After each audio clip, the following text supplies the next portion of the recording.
প্রয়োজনে আরেকটা গণঅভ্যুত্থান এই শহর থেকে তারা বিদ্যুৎ বন্ধ করে এখানে ককটেল ফুটিয়ে এনসিপির পদযাত্রাকে ঠেকাতে চেয়েছিল। আমরা বলবো স্পষ্টভাবে প্রশাসনের গাফিলতি, প্রশাসনের সহায়তায় আজকের এই পদযাত্রাকে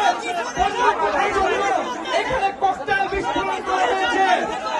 আমরা এই সরকারকে, এই স্বরাষ্ট্রমন্ত্রীকে হুঁশিয়ার বলতে চাই, প্রধানমন্ত্রী বলতে চাই, খেলতে চান রক্ত নিয়ে খেলা হবে। আমার ভাইয়ের রক্তে রঞ্জিত হয়েছে সবাই।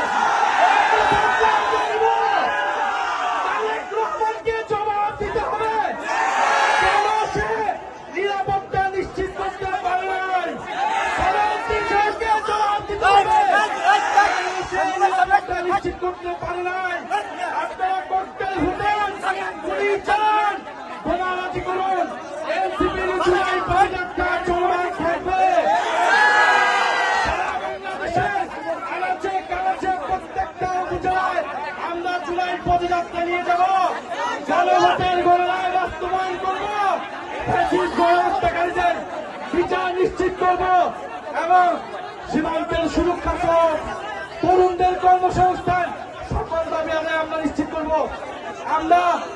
আমরা হুঁশিয়ারি দিতে চাই, এই সবার যারা দায়িত্বরত রয়েছে, পুলিশ প্রশাসন, ডিসি, কেন বিদ্যুৎ অফ হয়ে গেল, কিভাবে ককটেল বিস্ফোরণ হলো, এইখানকার যে এমপি সে কি করে, সে কি নিরাপত্তা নিশ্চিত করেছে এলাকাবাসী,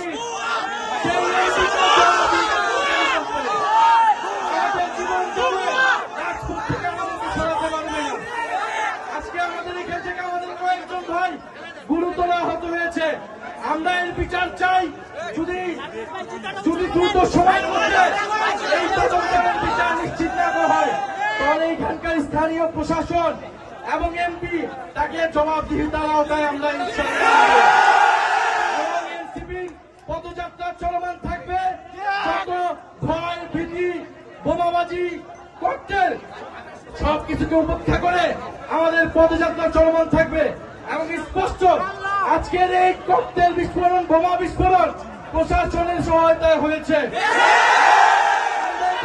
সাথে সাথে কেন বিদ্যুৎ বন্ধ করে দেওয়া হয়েছিল, বিদ্যুৎ বন্ধ করে দিয়েছিল, স্পষ্টভাবে আমাদেরকে খুন করার পরিকল্পনায় এখানে বোমা বিস্ফোরণ করা হয়েছে। বিচার চাই, কোন সন্ত্রাসীর ঠিকানা এই সাভারে হবে না। যারা গণহত্যাকারীদেরকে প্রশ্রয় দিবে, যারা সন্ত্রাস চাঁদাবাজি খুনিদেরকে প্রশ্রয় দিবে, যারা দুর্নীতিবাজকে প্রশ্রয় দিবে, তাদের পরিণতি ফ্যাসিস্ট আওয়ামী লীগের। দেশে দেশে সবার সাথে দ্য নিউজ।